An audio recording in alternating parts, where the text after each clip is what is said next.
And welcome to the second event of Latinx Heritage Month. We are super excited to have the wonderful Prisca Dorcas here with us today, and she's going to be giving us an amazing talk. So thank you all, bienvenidos. Thank you for joining us, and I'll get started by introducing her. So Prisca Dorcas Mojica Rodriguez was born in Managua, Nicaragua, but calls Nashville, Tennessee home. She got her Master's of Divinity from Vanderbilt University in the spring of 2015. The bulk of her work is around making accessible through storytelling and curating content the theories and heavy material that is oftentimes only taught in the racist classic institutions known as academia. To date, she has published over 200 articles online and participated in the young adult anthology Nevertheless, We Persisted. She started the platform Latina Rebels in 2013 and currently boasts over 200,000 organic followers online. She has been featured in Telemundo, Univision, Me Too, Huffington Post, Latinos Voices, Guerrilla Feminism, Latina Mag, Cosmopolitan, Everyday Feminism, and was invited to the White House in the fall of 2016. So, wow, a lot of work. She is unapologetic, angry, and uncompromising about protecting and upholding the stories of brown folks. Que vive la gente. Currently, Prisca is writing her first full-length book with Seal Press from Hachette Libre and due to be out in spring of 2021. So we know that we'll be waiting for that. Make sure you check it out. And again, it's my pleasure to introduce Prisca Dorcas Rodriguez. And I want to say thank you so much for being here. We're so excited to hear your talk today. I'm gonna tell a lot of stories. I use storytelling as a decolonial praxis to democratize knowledge. So basically, I use stories, like I use Latina Rebels, to make accessible stuff that isn't accessible, stuff that's locked in the ivory towers and is intentionally hard to wrap your mind around. So stories are where it's at. I'm gonna be very colloquial, so I'm gonna talk to y'all like I talk to my friends, like I talk to my mommy. The intention is that none of what I do should ostracize anyone within our communities. So I'm gonna be colloquial. And I'm gonna use Spanglish. Spanish is my first language, so I might use a word or two in Spanish that you might not know. And it's supposed to disrupt the space because you're in a PWI, it's really white.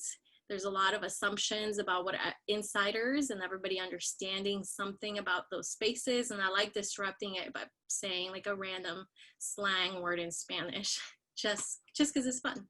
So to start, I want to talk about colorism because colorism is a result of generational trauma.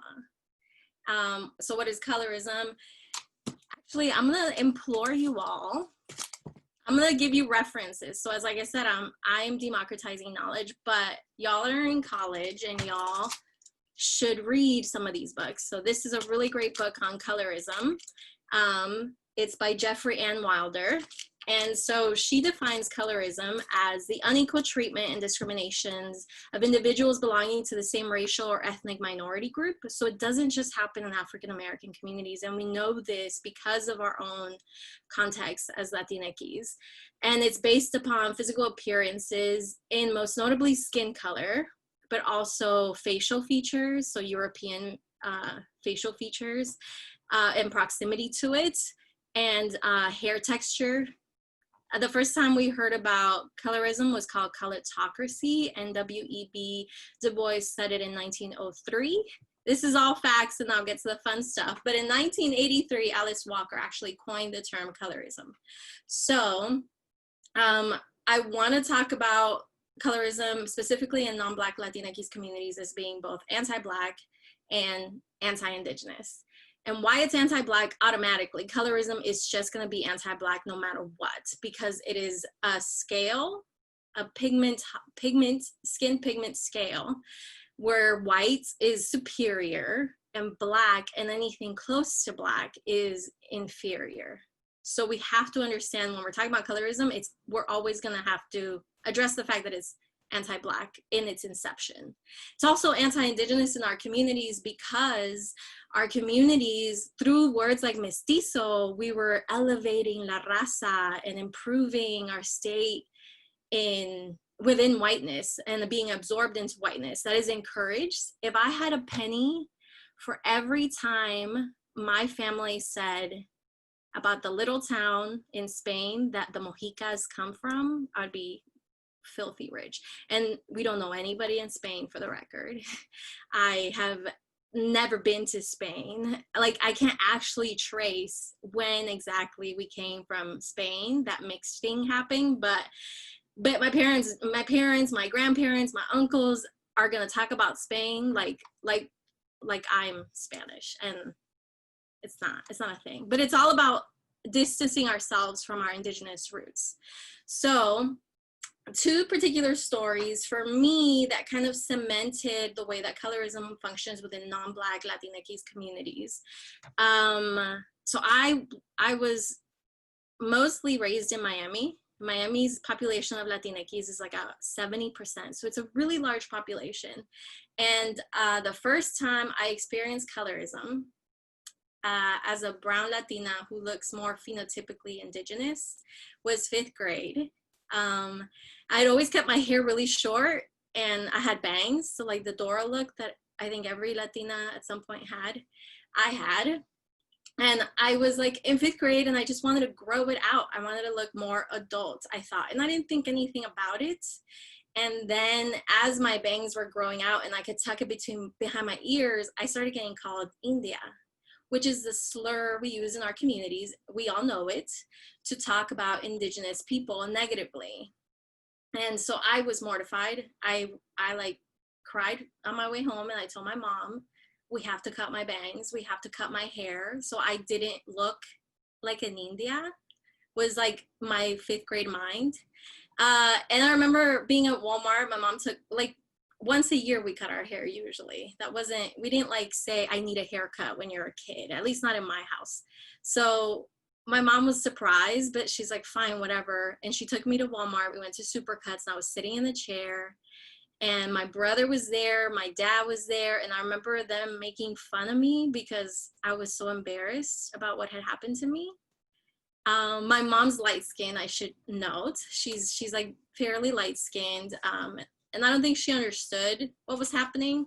And my brother and my dad, I think they're both brown, but I think within their understanding, brown men have a different set of standards of how to exist in the world. And as a non-brown man, I can't speak to it, but I know they thought it was ridiculous.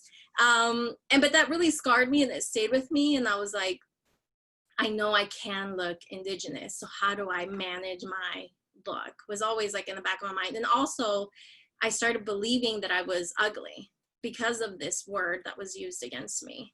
And then in 7th grade was another instance that rocked my world.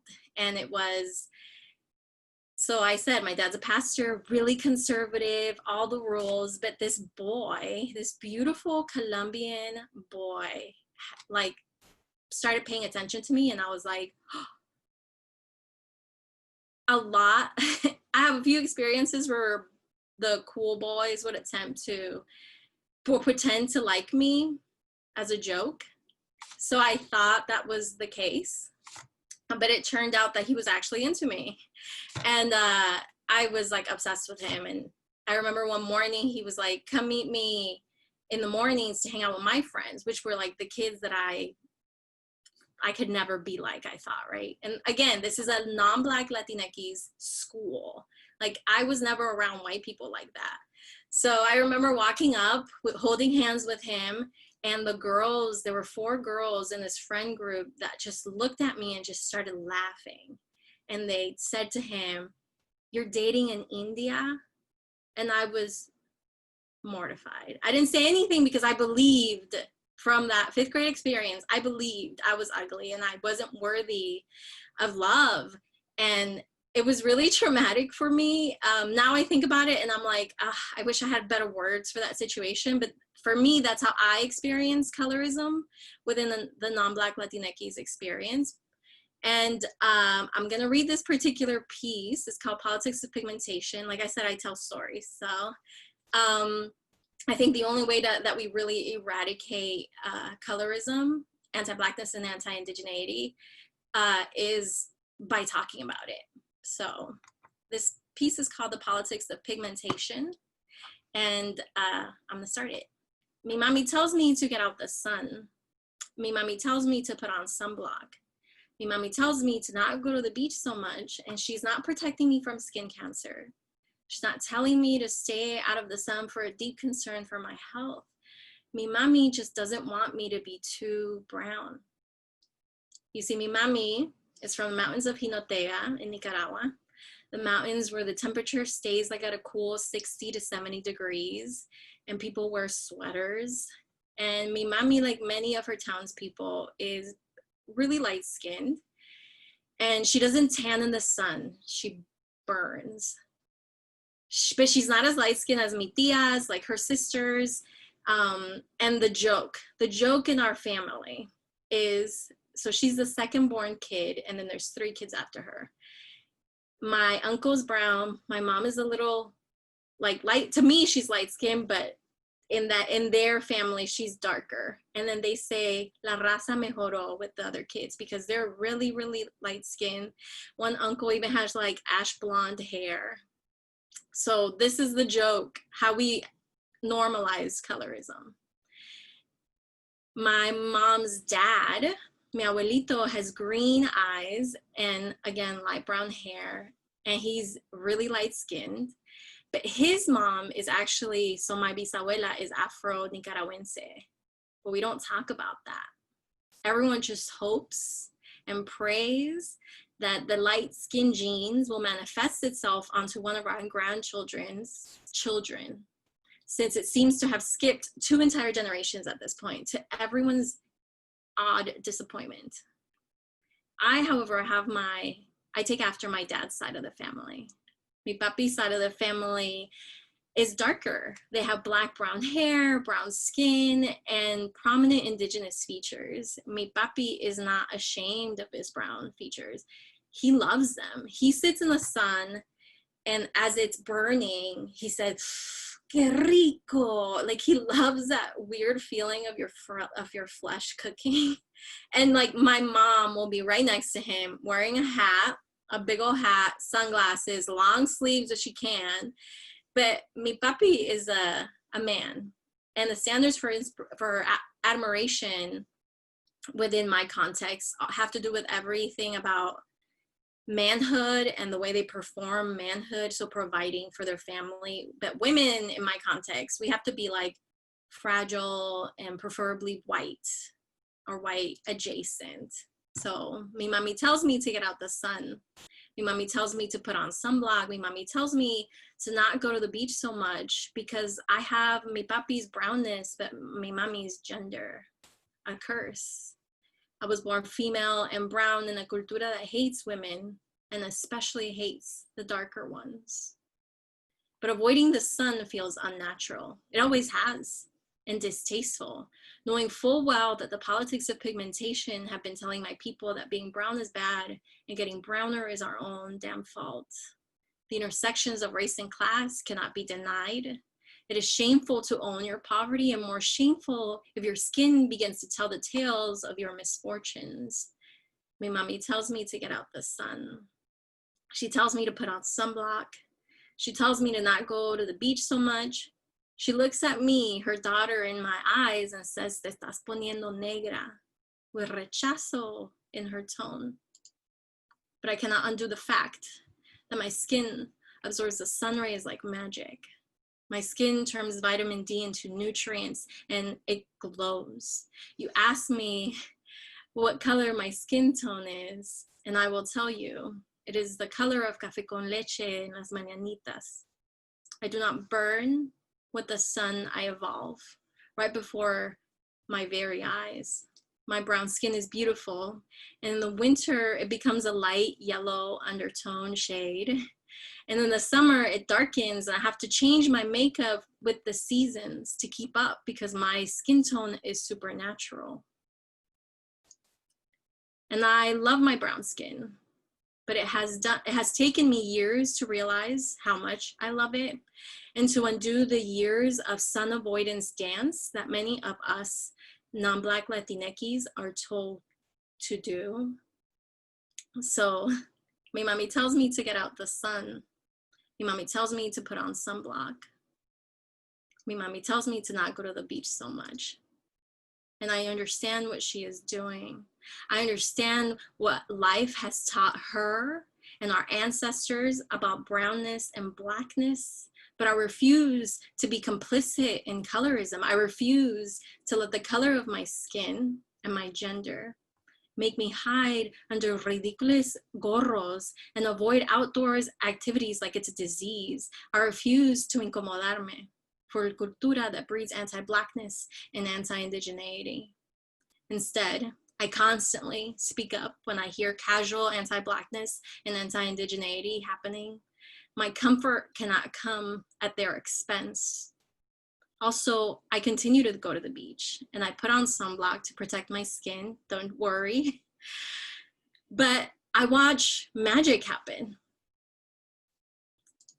So understanding that anti-blackness and anti-indigeneity in our communities comes from colonialism is really, really important. And again, y'all are in college. This is an amazing book that talks about the intentional erasure that happened in our communities. Even a census in 1883 in my country of Nicaragua would take lands from people who identified as indigenous. Land grabs, 1883. And it was taught that it was insulting to be pure Black. So it was encouraged that people mejorar la raza often. And this is a generational trauma that if we don't heal, we're gonna continue to do that harm. So moving on, these are gonna be heavy, y'all. I'm gonna talk about toxic masculinity and sexism as generational trauma. And this is a particularly heavy topic for me. I think, okay, I'll define toxic masculinity. Toxic masculinity is a term used to describe the negative aspects of exaggerated masculine traits. So the idea that men need to be stronger, physically and emotionally, smarter than women, for the record, is kind of the toxicity of masculinity. And men actually suffer, who writes about it? Bell Hooks writes about how men suffer the most from their own toxicity. But again, I'm not holding a space for men because I am not a man. But go read that if you need to find language for that. But toxic masculinity promotes violence and expects men to be violent. So as I'm gonna say the stories I'm gonna share, talk about genders and binaries, not because I believe that there's only two genders. Rather, in my context, the men who I experienced toxic masculinity from were in my family and who identified as men. And so I'm going to talk in binaries, but I don't think binaries are the end all be all. Also, I'm an AFAB, so I'm a female at birth. Yeah, AFAB. That's a good term. You should know it. So that's going to be all in my texts or my stories. I encourage you all to look at the hashtag by Bad Dominicana called Maybe He Doesn't Hit You. Because there's ways that we assume that toxic masculinity and violence is only physical, but there's a lot of other more insidious ways that toxic masculinity kind of goes into your life and into everything that we live and breathe and how we take up space. I mean, I cannot even begin to name it, but I'm going to tell you about my context. At my house, I live in a traditional home at my parents' house, meaning gender roles were very defined. Women are to have kids. Women are to la ayuda idónea, so like the husband's support system. The limitations of what women could do were very much indoors. It was preferably and honorable if you married someone who allowed you to be a stay-at-home mom. It was encouraged that we aspire for that also at home. And I want to say that none of that is wrong inherently if that's what you want, but what's wrong is, for me, was the lack of options and the putting moral value on sexist ideals. So it was told to me that it was honorable to want to stay at home. It was told to me that it was honorable to help my husband and make myself small, and all of those things were told to me as morally superior things, which is the scary part of toxic masculinity. So I'll tell you the story about when my parents found out about my tattoos, because I got them when I was living at home. Like I said, I grew up in a really conservative household, really traditional household, but I also wanted, like, I felt like if I wasn't harming anyone, I wasn't harming myself, then what the things I did should be okay, but that's not the case in those kinds of households. So I got a tattoo. My first tattoo was a pi sign, 3.14. I had learned 500 digits of pi, and I like competed with the math club. I know it is what it is. And my first tattoo was a pi sign. And I got a few other small back in my back that I didn't tell my parents. I got them all after I was 18. And at one point, I just started like trying to justify theologically why it was okay for me to have a tattoo. And so I looked at the scriptures like that said that you couldn't have tattoos, and like Leviticus, I think it's one of them. And like two passages above, you don't like mark your body, it said like don't trim your beard. And I was like, I got it, bitch. Like, oh, my dad is clean shaven all the time. Like when he comes at me, I'm gonna bring him some Bible knowledge. No, I didn't. That wasn't what happened. And I also was really scared of my parents, but I decided that I was gonna start my revolution at the youth group, singing group. I was just gonna out myself. So I took off my jacket. It was like in March of 2009. I took off my jacket and I was wearing a tank top, and I just like showed my tattoos, and nobody said anything. And then that night, my dad got a call from the youth pastor who was like, your daughter has tattoos. We don't want her to sing in the youth group band anymore. I had just started, for the record. That was my first practice. And I remember my parents were mortified. I remember my mommy came in and was like, I don't know how y'all's mom are, but my mom's extra. So she was like, oh my goodness, ¿qué hiciste? Oh, híjole. Like all the exaggerated things that weren't that, it's not that deep, mom. But then my dad came in and he was crying. I've seen my dad cry twice, because toxic masculinity. But he was crying. He was crying, and he told me, te arruinaste tu cuerpo. I ruined my body. And he said, no man was gonna want me anymore. And I was shocked because I realized it was never about the Bible. It was never about, he never even brought up scripture. It was about the idea that my body belonged to my dad to protect. And when I got married, he passed ownership to a man, because the idea would be that I would marry a man, preferably a pastor's son or a future pastor.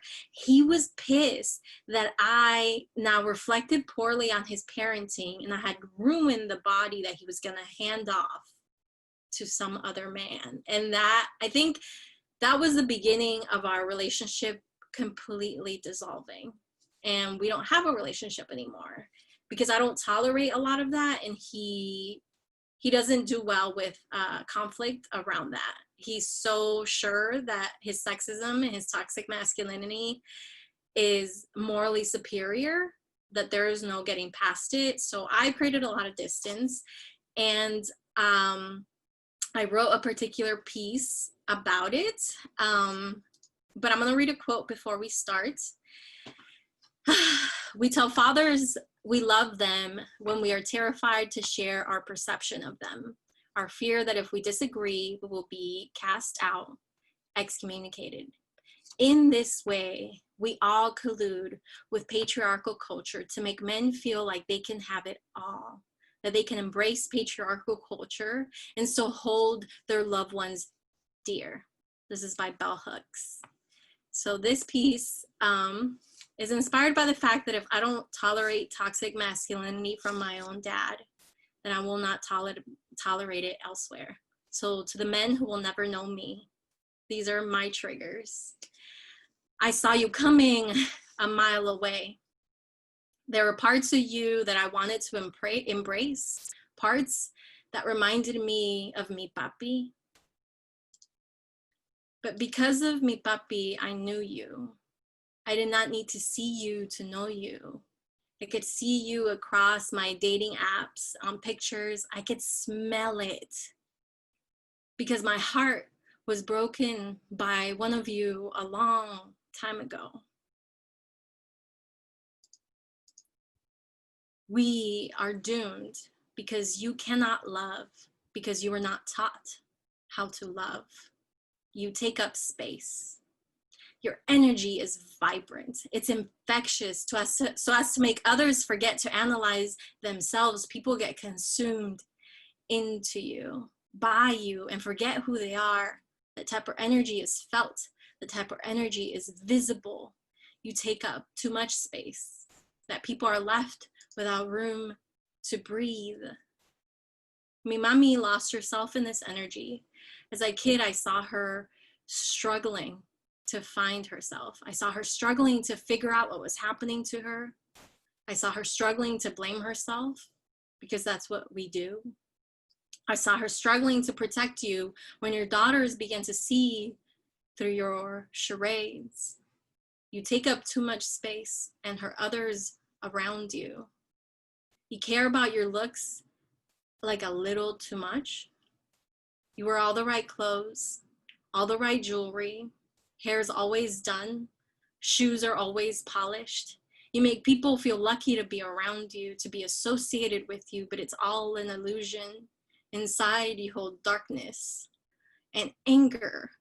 Covered up by pristine iron clothing and nice watches, you create the illusion to distract people from what is within you. You are a master of disguise. You drive like you have something to prove. Your vehicle has become an extension of your manhood, and you drive like someone's always watching, always judging. Like every vehicular decision is going to reflect on your masculinity. No matter what is happening, your car represents you. You drive like the world owes you something, like you're always late, like you don't understand how traffic works. Appearances are a total package for you, and that is of utmost importance. You speak confidently about everything that you know and things you know nothing about. When people prove to have more knowledge than you, when someone attempts to take up more space than you, that is grounds for terminating that friendship, that relationship, or even just ridiculing them publicly.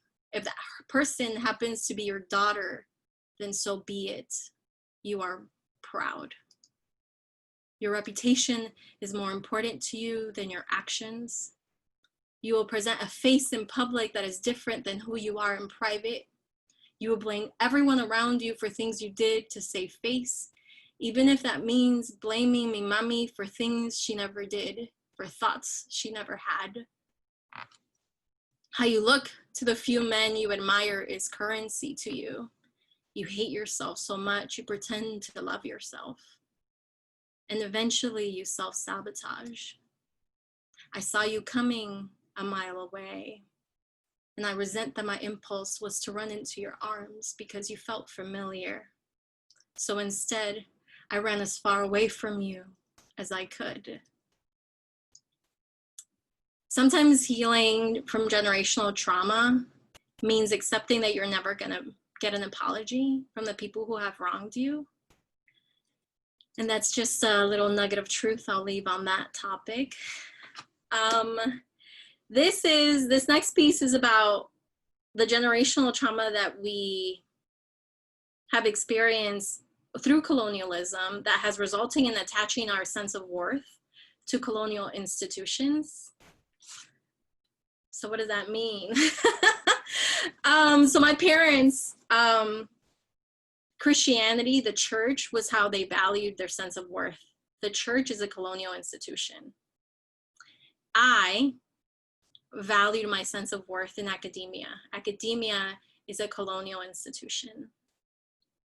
there's actually very little non-colonial institutions, except the ones we make ourselves, that the tables, you know, the other table we build, we don't want their table. That's all about divesting from colonial institutions. But it doesn't mean that that's easy. It's easier said than done, actually. Because class mobility is made easier to us by creating distance from our roots. The more in school I was, the less I sounded like myself, the less people recognized what I was saying, the less people understood what I was saying, because the jargon you learn in academia is intentionally exclusive, is intentionally gatekeeping, is intentionally meant to make you feel like a weirdo when you visit your family back home during Christmas break. So I wrote this particular story because I was in grad school, had gotten into a grad program, and I had visited my mom. And something about mommies, I think some Latina mommies just are like, have some bruja in them, whether they're Christian or not. There's some instinct in them, like I can't even begin to explain it. But mi mami, I like felt superior. I wasn't saying I'm better than you, but like we would be watching TV and I'd be like, eso es el machismo. Turn off the television, Dad. No podemos tolerar eso. And a lot of things that weren't very, leaving a door for conversation, leaving a door for grace and within as colonial subjects, because that's what we are. I just was very reactive. I was like, I'm smart now. I got shit to tell you. Let's go. And it wasn't being returned in a way that was beneficial for anyone. So mi mami sat me down one morning. I don't know about y'all, but mi mami like has meetings. She's like, a las 3 en mi cuarto. And I'm like, because I'm like, ¿qué va a decir? Like, what's going to happen? You never know what they're going to come up with. So mi mami, it was a morning, and she's like, she looked at me, she said, tenemos que hablar. And so she sat me down. She had her café con pan de mantequilla, and she's like, yo no soy estúpida. That's what she said to me. She left that there. And I was like, you know what? This is a bruja I'm talking to, so I can't even deny the reality of what's happening. So I was just like, what happened? And she's like, yo solo que necesito que tú entiendas that I'm not dumb. And that slapped me in the face. I'm not gonna lie. Despite our best intentions, colonialism will find a way to take our joy. So I wrote this piece. I'm not better than mi mami, as a reminder to who she is outside of the colonial structures of that where we value people based on false sense of meritocracy, where we think like white wealth is considered earned instead of stolen. So we're like, we can earn it too. No, we can't. Exploitation is expensive. But I'm not better than mi mami is the piece that I wrote. Mi mami is not terca, nor is she ignorant, nor is she someone that I need to decolonize forcefully. I have a mami who loves me, despite how much she will try to indoctrinate me into becoming una mujer virtuosa. That's like her favorite phrase, aka a wife and hopefully a mother. Where I have been and where I am going is entirely different than what she imagined for me. And when I was younger, I hated her. I hated her because I felt like I wanted to just have some sense of independence, and I felt like she suffocated me. And yet I have been able to do things that no one in my family has ever dreamt of doing. And it got to my head. Mi mami said something to me, like I told y'all. She told me, yo no soy estúpida. And it was because my newly acquired book smarts was going to my head. Yo pensé que I was the última Coca-Cola del mundo, and I forgot that mi mami is where she is today because she is a survivor. Mi mami received the education she was given access to. She had aspirations outside being a mami. Believe you me, she wanted to be a reporter or a detective, a professional chismosa. basically. And she would say this often. As she watches mystery shows, she loved Cheaters for a good minute because she just like, she'd be at the edge of her seat like, lo agarraron. Like, it's beautiful, the joy she gets from like catching people do shit. And she was made for a job like that, but she could not become that person because of social expectations. She grew up really poor, and so she decided to love the person that she did become, which is mi mami. So the minute that my education begins to make me look down at her, I have failed her and I have failed myself. And not only that, but my education has failed to teach me to treat people like people. Yes, if you talk to my mom today, she will tell you she disagrees with who I have become, because you can never make a Latina mom proud.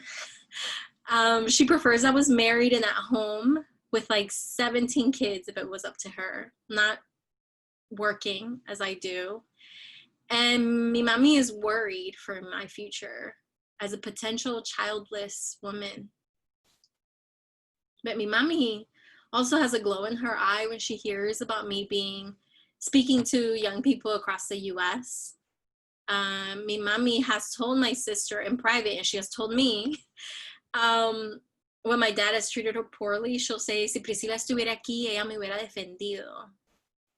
So mi mami knows that no man will treat me like she is treated, like some of her friends are treated, like some of her friends' daughters are treated.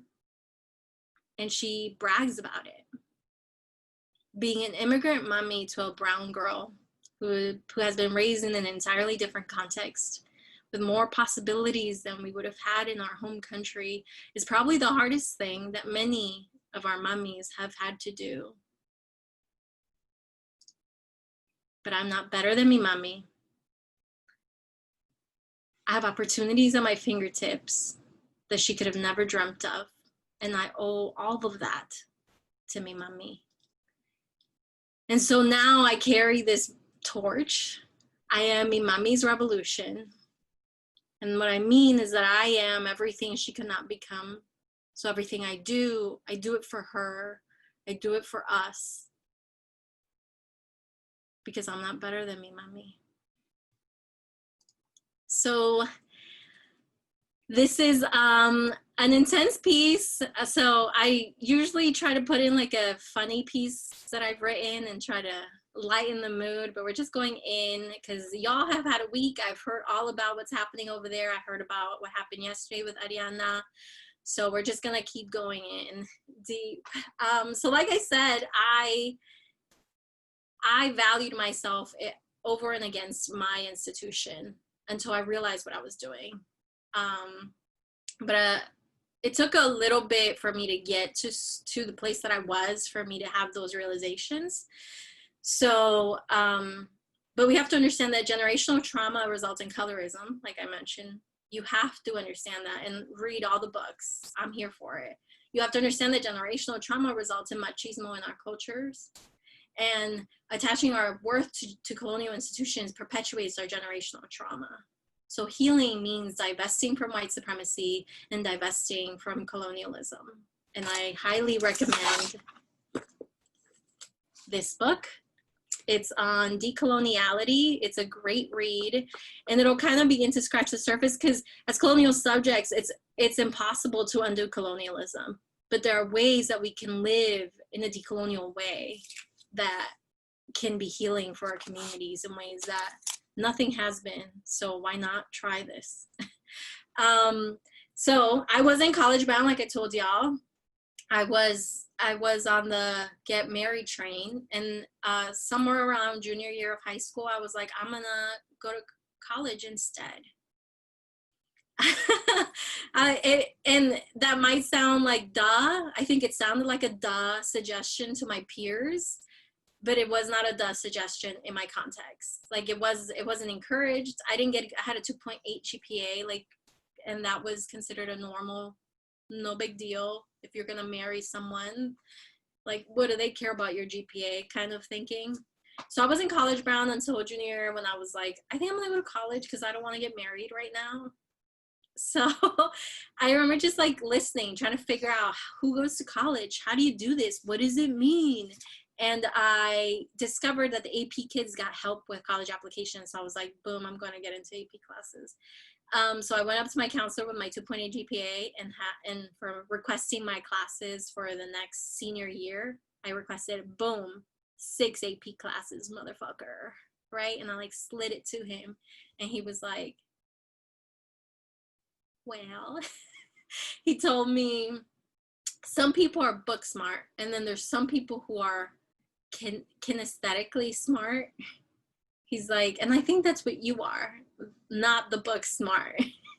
And what you do in public school when shit like this happens, when you want something done in a public school, you bring your parents. End of story. So I was like, mommy, you're coming to school.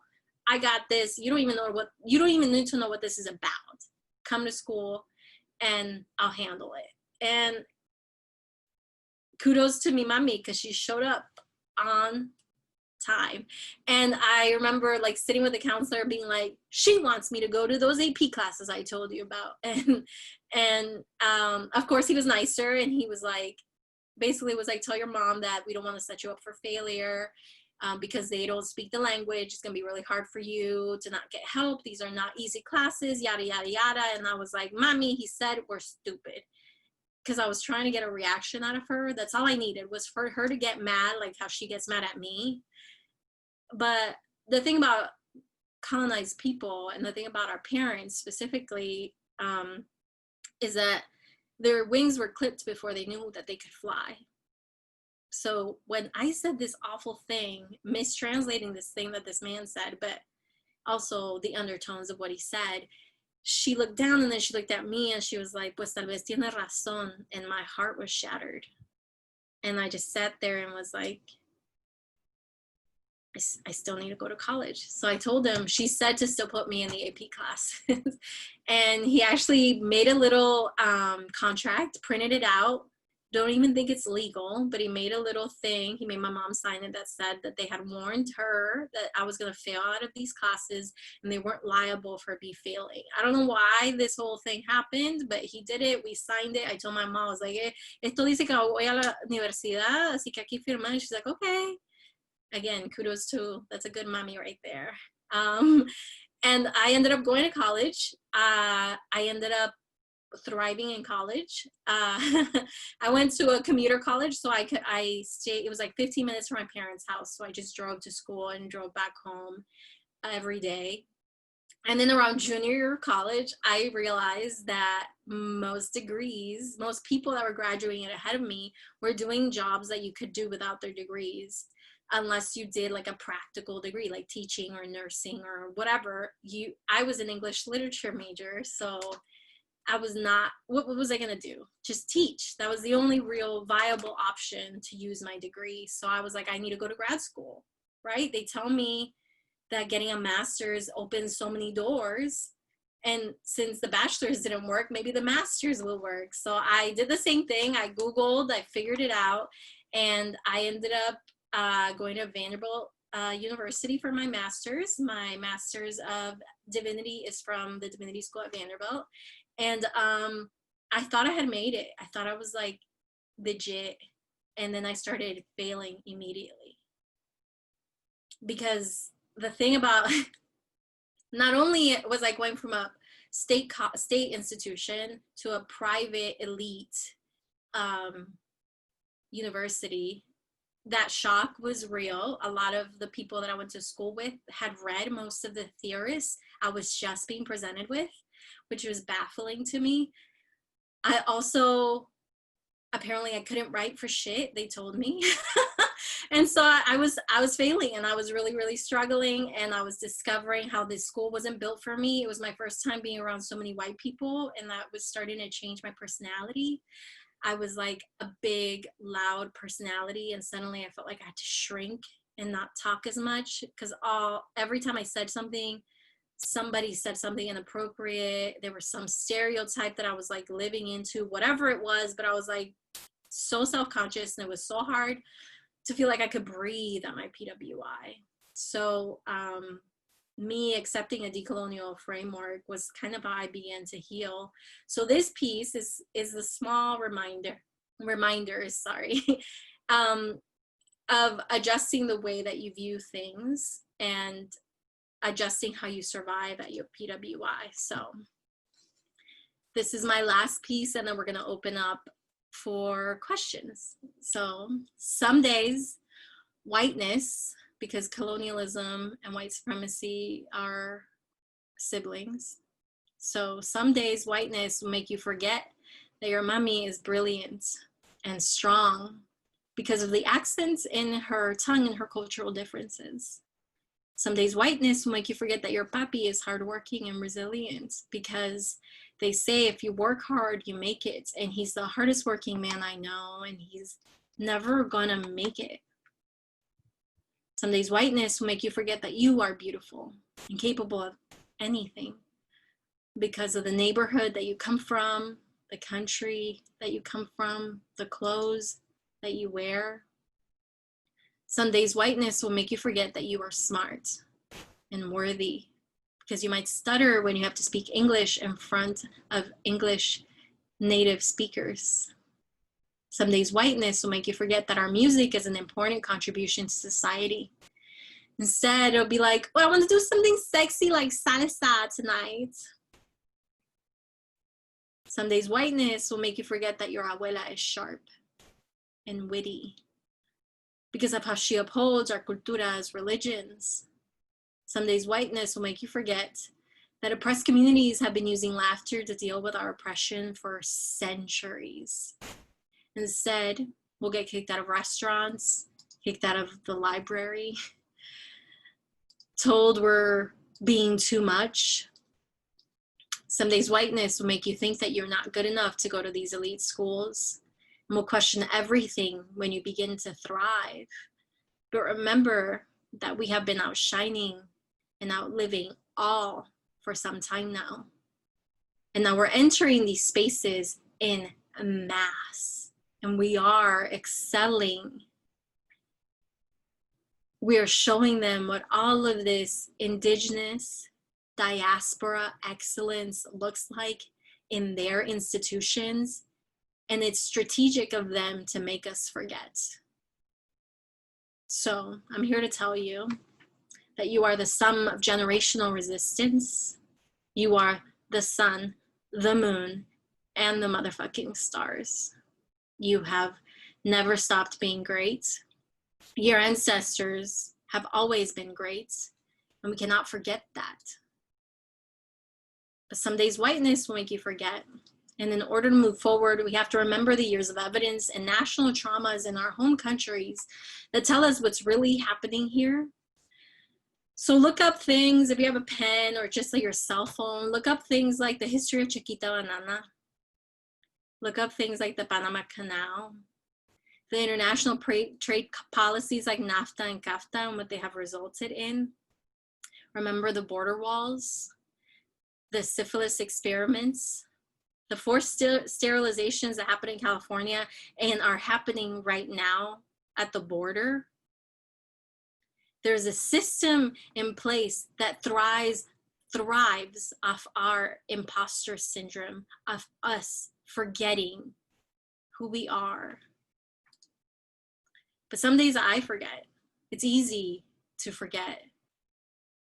And I still feel inferior and dumb and have to remind myself that brownness has always been brilliant and beautiful. I have to remind myself that the rest is a lie told by powerful white people meant to keep people like me down, quiet, docile.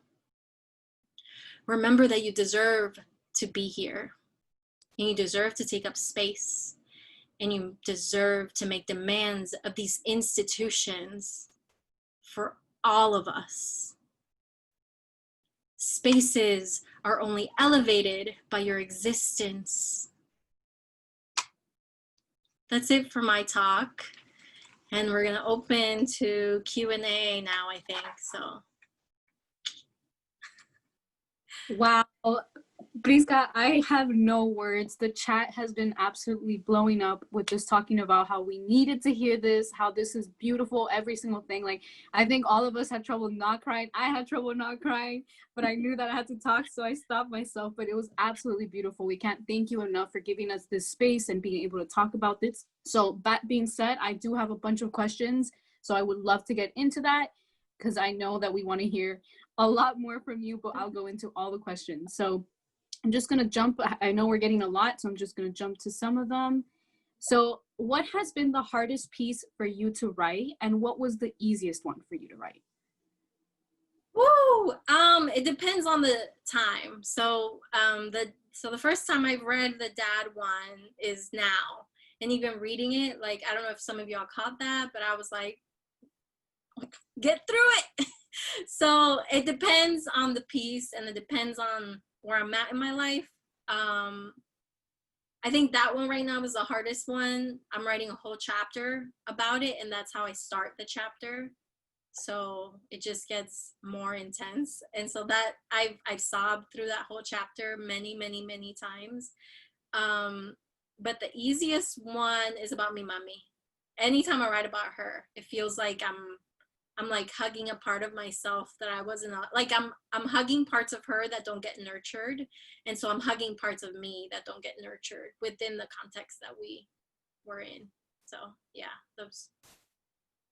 Thank you. Okay, then the next question, I know you talked a little bit about this, but I think we wanted to just hear again your opinion. So why do you identify as a non-Black Latina? Do you believe identifying as non-Black gives you privilege over Latinx who identify as Black or Afro-Latinx? So it's because of this book, y'all. This book, it was intentionally, so I'm learning about my family history. Like I have Blackness in my genetic family. I don't present it. I don't ever want to take up space where Black Latinos should take up space, but realizing that that erasing our Blackness was a strategy of our nation state, I'm like, I can't claim mestizaje. Mestizaje is eugenics. Mestizaje is saying you're not indigenous. We have to create a new category for you to live in that isn't indigenous because those people are beneath us. And it isn't Spanish because you're not as good as us because you're mixed with indigenous. So they created mestizo. It is an ugly term. So I've always, once I understood that history, I've always hated it and I've just been like, I'm Latina, I'm Nicaraguan. I don't say mestiza. But now understanding that in my own family, we've erased Blackness. And even in conversation, people are still shocked that there's Black Latinos. Like, that's a problem. So with my presentation, by saying I'm a non-Black Latina, I'm signaling, instead of what mestizo says, I'm mixed with whites, I'm signaling, no, there's Blackness in our communities. And I'm gonna center that instead of centering whiteness in my identity. And I think we should all do that so that people stop being shocked that we have Black people in our communities. Because we have more Black people in Latin America than the US. Like, and nobody associates Blackness with Latin America, and that is bullshit. So it's just a way of signaling to people, I'm a non-Black Latina, because there are Black people, a lot of them, for the record. So yeah. I don't know if I answered that. Beautifully said. Thank you so much. Okay, and then I have a little bit, one with a little shout out. So Ronnie says, Prisca, gracias, como siempre, you get me. The academy is problematic, an understatement. Can you talk about reconciling, understanding, and recognizing that while it is also really important for us to be here to show up and shout and show out? Yeah, I think it's important. I think there's really good people within it. I think we need more people within it to change it though. So it is a colonial institution. It still functions as an indoctrinating institution. And it takes a lot more of us finding each other, signaling, hey, I'm safe. Hey, there's stickers even to signal that you've been trained in LGBTQIA shit. Like, we should have stickers and be like, I'm a person that you can rely on and we can be allies. We need to be better at signaling for each other because that's how we change it. But I'm a big on, like, is it Calle 13? He says de la salida entro de la salida entro y exploto desde adentro. Yeah, go off. And academia is where you feel like you need to be. Go in and blow shit up. Yeah, awesome. And then this one is similar to that question, so I'm going to bring it in. It says, how do we use our degrees earned at PWIs that are so riddled with colonialism to give back to our communities and to mentor others who may want to follow in our steps without giving the impression that succumbing to the ideals of success via academia is the only way to achieve this? Woo! I think I know it's a tough one. yeah. I think we forget how, so academia, I want to know half as much as what I know without having been to my own PWI and having gotten a master's. So I'm always like, I know I needed it. I don't think everybody needs it. I think we need to we shouldn't come out of these institutions and think like, I'm about to save our people, you know, because you're coming from a colonial institution. You have to actively, at least for a year after graduating, attempt to undo all the harm that you ingested just to graduate, at least a year. And I think it is our job to amplify the voices that have been doing this work without the validation of a degree. So I'm a degreed person, but I love to, Sahira, who's Bad Dominicana, is the most brilliant person doing identity politics within Blackness and Latinx communities. And I prop her up as much as I can, as often as I can. I don't need to be leading a conversation all the time. I am very big on like, what is this person saying? Y'all should look at that. That's what Latina Rebels is for. It's like, it isn't my own personal like marketing strategy. It's to provide opportunities for people who are brilliant, who didn't need to get these degrees, and who have been doing this work. And we need to amplify them more than we should be trying to figure out how we lead a movement. Thank you. And then also one that kind of, again, touches upon what you just talked about is I firmly believe in coalition building and co-conspirator work with Black, Indigenous, and other minoritized groups. How do you encourage us to do work we need in our own community, but also understand the need to do collective work? I'm big on collective work. But I think collective work can be done in our communities. I think we're assuming the monolith narrative, even within our communities. Our communities have Indigenous people, we have LGBTQIA people, trans people are being murdered in the United States and in our countries by like the police. I think it's always about coalition building. We can do that and still be doing community work. So maybe it's expanding what we understand to be our community. And also you don't need to, there's a lot of work being done. You don't need to do the work for everyone and everything. I know what my niche is. So be supportive of other movements, but find the thing that feels authentically yours. Because there's nothing worse than somebody taking up space in a conversation that they have no experience in, that they're not marginalized in the same ways, that don't take up space in places that you don't need to be. And like I said in the previous question, just prop up as many people as you can and find the thing that gives you life and that you're really good at. That's great. Honestly, you're so good at answering all these questions, so I'm really glad we have a lot more to come. So the next one I think is an absolutely great question. So thank you, Marnie. In a Latinx household, how do we approach and talk to our parents about mental health and toxic masculinity?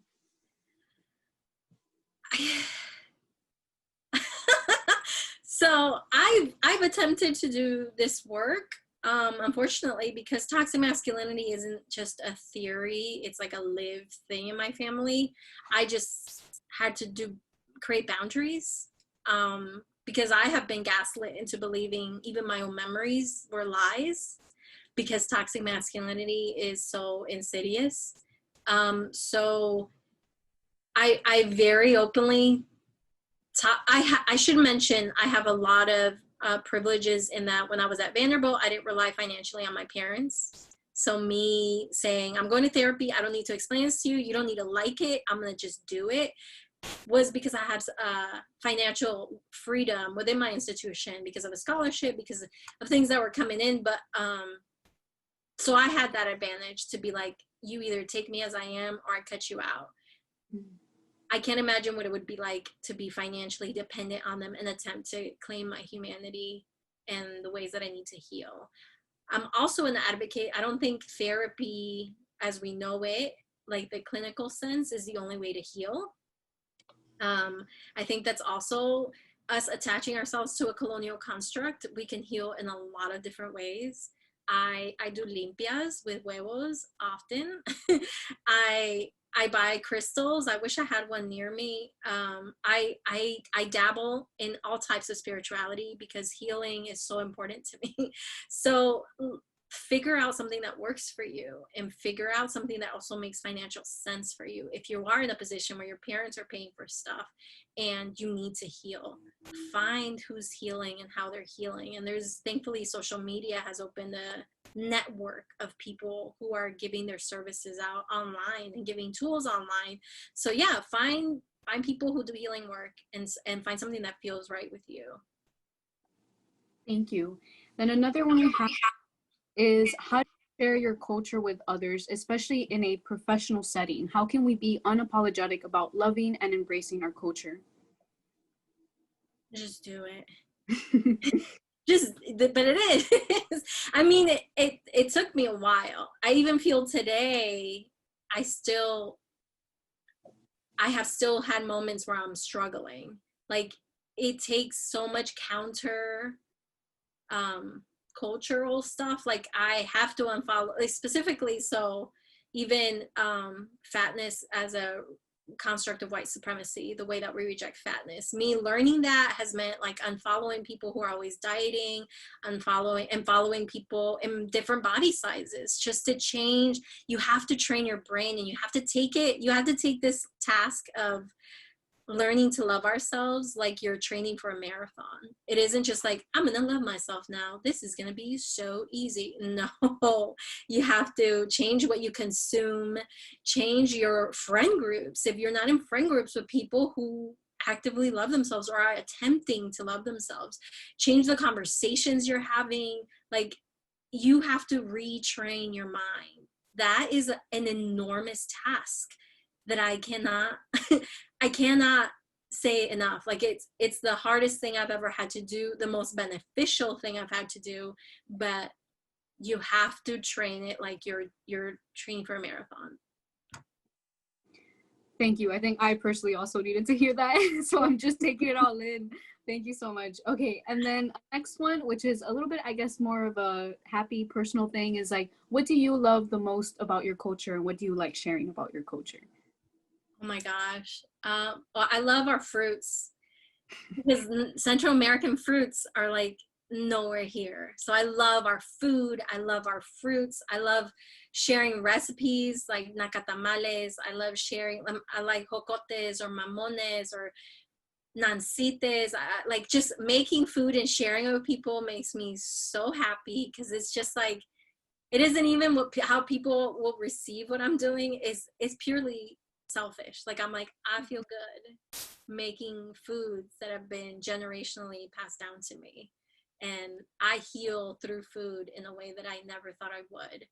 So cooking and our fruits, and yeah, our fruits are the best, and I'm not taking that back. Awesome, thank you. And then this one again talks a little bit about this and what you mentioned with healing. So Cynthia says, thank you, Prisca, for always being about the people. How do you personally practice self-care? And she said, side note, so beyond proud of you. Thank you. Self-care is hard, y'all. It's a skill that I feel like my friends think I'm always in self-care mode. Because I'm like I'll stop talking to them. I'll be like, I gotta take care of me. I gotta, but it's I've integrated self-care. Like, I've had to reframe self-care. Like, self-care sometimes is like boring. Sometimes doing the dishes and seeing the sink clean of dishes is self-care, because I don't feel scattered. So we have to take self-care away from like white women and like face masks, because it's so many other things. It's cooking for me too. It's sometimes it's spinning, doing exercise, it's hanging out with my dogs. My dogs, they release endorphins. Like, fuck yeah, that's self-care. It's it's literally any place where you can find joy. And for me, like I started doing my own nails because of COVID. Self-care, y'all. It's like the best. I've gotten good. I never was good at it. And now I'm like, oh mírala, a new color every 2 days. So yeah, self-care self-care comes in the ways that bring you joy. So I do a lot of little things. Okay, then we have another question of academia. So academia is an elitist space that makes us feel unwelcome. How do you bring your full self to elitist academic spaces? Thankfully, since I graduated in 2015, people pay me to go into academia. I don't do it willfully anymore. And when I do, I get to come on my terms. Like I said, I'm gonna cuss, I'm gonna take up space, I'm gonna decentralize whiteness, I might use Spanish and not translate. And that's how I don't get triggered. Because I could even walk by Vanderbilt now because I still live in Nashville and my heart will stop pounding because of all the ugly memories I have there. But because I get to come back on my terms, it feels healing, and it's like chipping away at the ugly feeling that I have when I enter a lot of these multi-brick buildings and pretty lawns around the country. Thank you. Then we have a question. I don't really know what this person is asking, so maybe you do. But what is your opinion of La India Maria portrayed by Maria Elena Velasco? Oh my gosh, yes. So I'm writing about it. I mean, it's complicated because the things we made fun of her about are things that she actually looked like, which is like, so India Maria, for people who don't know, was a really popular actress from Mexico who played an indigenous woman, and she was really short. She was in a bigger body. She always had like traditional indigenous clothing on. She spoke in a really accented Spanish, like a low class Spanish, and they made sure to let you know that. And she was a joke in every movie. It was like Charlie Chaplin, how he, like, the whole thing is that he makes mistakes, and like that was her. Like, she made mistakes, she was dumb, she was inferior, she never got it. It was awful stereotypes, and that was the only, like, Univision Telemundo, that was the only representation I had at that time. So I was like, you guys are making fun of her. I'm being called an India in school. Like, what's up? It was really hard I think for the generation of us who grew up with that as our only representation, and we were brown. It was awful. And I don't understand. I don't blame the actress herself, because I think, like Sofia Vergara, she, like, it's a capitalist society that wants to make money off of how you look. You either run with it and like potentially save your family, or you say, no, I have like morals. And I think at that period and at time, that was a hard decision to make. And it's hard to judge people for making those decisions, which is why I write about stories, because I'm like, I'm just gonna tell you what I did, because I don't want to assume people's context and the decisions that they had to make about their bodies and their situations. So yeah, she's a complicated person, but I write about it in my book, and I'm unearthing a lot that I didn't know about her. So Thank you for that insight. Then we have another one. So how do you practice self-forgiveness for choices made when we are not our best selves? That's been hard. On Latino Rebels, I've made mistakes that I wish I could take back. People have like hated me for things that were not my intention, but intention doesn't fucking matter when it comes to marginalized people. So I think I reach out a lot. I apologize to people directly a lot when I make mistakes, but I don't expect to be forgiven. The only thing is I can forgive myself. So I do that a lot. I have good friends that won't, because sometimes we have those friends who are like, you didn't do anything wrong, they're being crazy. Like, you have those friends, which are great when you're dealing with white people, but when you're dealing with a harm you may have potentially caused on another marginalized group, those friends are not great. So I have friends who will be like, yeah, you fucked up, what are you gonna do about it? So that's been really great to hold me accountable, and then I can kind of hold space for myself. But I take it in strides. It's hard because online you make mistakes all the time. Like I wore Nike shoes and somebody was like, some child made your shoes. So I was like, yeah, but they made your cell phone too, bitch. Like, you know, but then I have to like curb that response because I have to understand where it's coming from, what the critique is, and like how to move forward with it. So it's complicated, but I try to not be online as much, to give myself those moments of like breathing, like I'm an okay person. You're going to be okay. Yeah, thank you. I think it's super important to have friends that put you in your place. So that's great.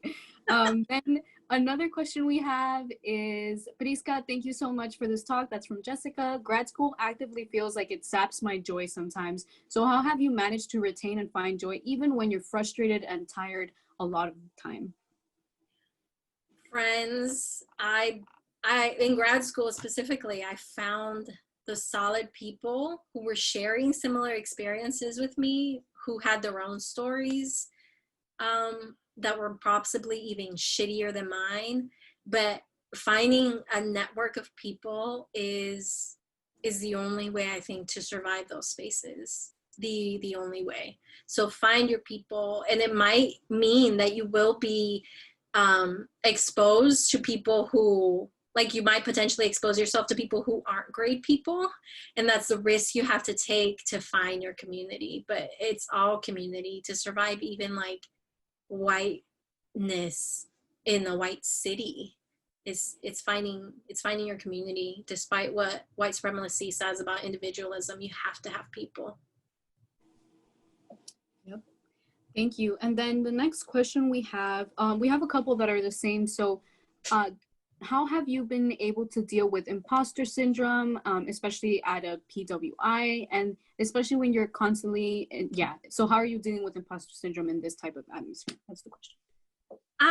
So that was, that for me, learning to not value my worth based on the colonial institution that I was in was how I dealt with it. But imposter syndrome is like a thing that I think I'll always struggle with. And I mostly learned it in my PWI. But I can't even say like I deal with it. I almost kind of just live with it. And I minimize who interacts with me. I don't come off as open to conversation and dialogue on purpose, to protect myself from people who have good intentions but also are like, where are you really from?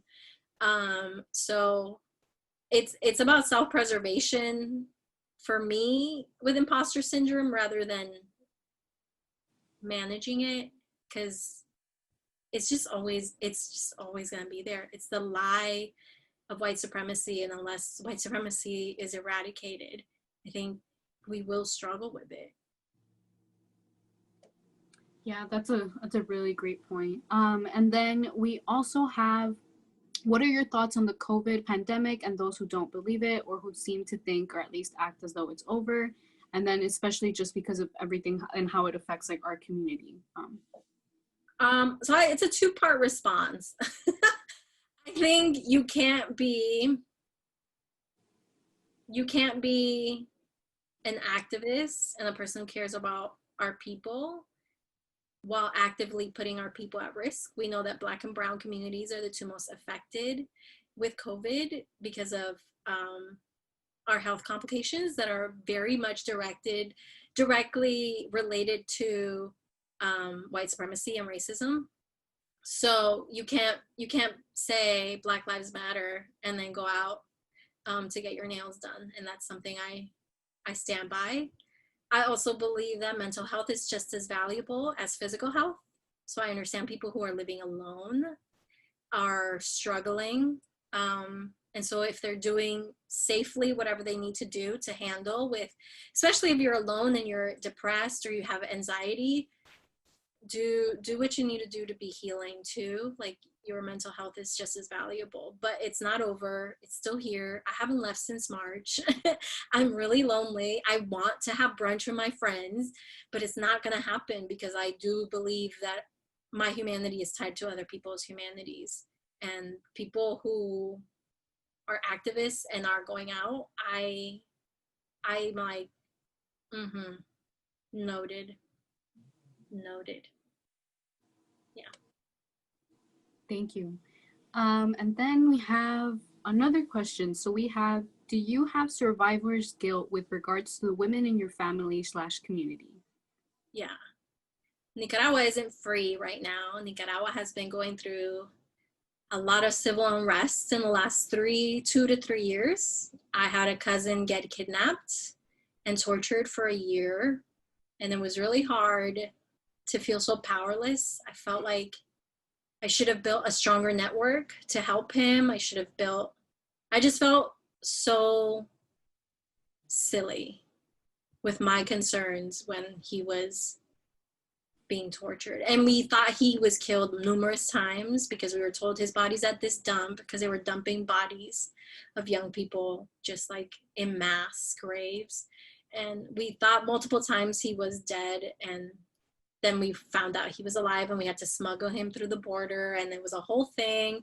So yeah, I feel it all the time. My Nicaragua with COVID has been intense. It's been really scary the way that the government has been dealing it with COVID over there also. So yeah, I feel survivor's guilt all the time. I feel like my happiness deserves, like I should have paid a toll for it. And I feel like I did sometimes, but I don't feel like I did other times. So I try not to linger in those feelings. I'm a big person. Like I use distractions a lot. So I'll put on a podcast, I'll watch TV, I'll be on my phone to cancel all those voices in my head, like of things I cannot control. But yeah, it's hard. Thank you. Thank you for sharing that. I'm sure there's a lot of people in our community that relate to that. So it's really nice to hear that that's like also something you're struggling with. So I appreciate you sharing that. And since we're running out of time, I'm going to have one really good, I think this one's just more of like a nice question, a wholesome question for the end of the talk. And then I'll say thank you a million times, but I'll ask you this last question. So just what are your favorite songs at the moment? I guess we all need some recommendations. Oh, you guys are gonna hate me when I answer this. So I come from like 4 generations of musicians, and they're all men. So when I think of music, I think of like all the toxic men who raised me. So I don't listen to music because it triggers me. I listen to it in passing, but I'm so sorry. No, that's to be sorry about. That's just now we I'm still understand healing. too. No, I think that's great. I think thank you for sharing that. I mean, that's just another like perspective, and we need to learn that too. So thank you. But okay, so that's it for questions. We're running out of time, and I just want to say thank you again so much. This has been absolutely, I can't even, I mean, I know personally that I feel extremely empowered. I feel inspired, motivated. I'm so excited for the rest of our events for this month. And I can't tell you enough. Hopefully you can check it all out, but the chat has been blowing up with just a bunch of words of like encouragement and like everyone supporting each other. And this is exactly what we need in our community right now. So thank you. Thank you so much. And if anyone else has anything they want me to shout out to Prisca, I can see the chat. We're just getting a lot of thank yous. Thank you. Gracias. Prisca, take care of yourself. So much amor to you. Thank you. Entonces, mucho On amor. the strike ending. Thank you so much, everyone, for joining us. I really appreciate the time that you gave us, and we're so honored to have you here, and hopefully we can have you again. Thank you. Bye. Thank you, everyone. And then now if we are sharing the survey, if you guys can just scan that, and we're also gonna send the link in the chat to take the survey to just tell us how much you like this event, so that way we know to do events like this in the future. So if you can please take a moment of your time to fill that out, I would really appreciate it, and drop any other questions you have, and thank you so much.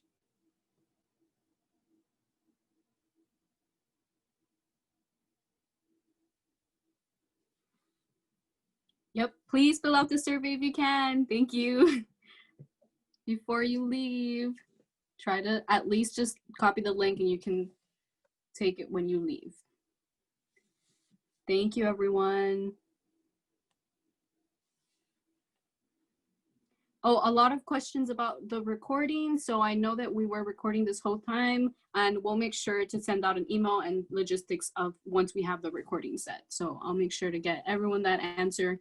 So thank you so much. Yeah, it was a pleasure hosting, guys. Thank you so much. Thank you. Thank you, everyone.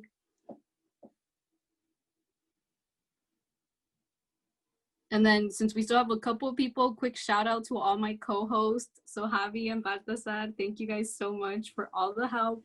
I think it went absolutely wonderful. So thank you, everyone. Bye. I see everyone's leaving. Make sure you take the survey. Thank you so much. Can somebody post the survey link?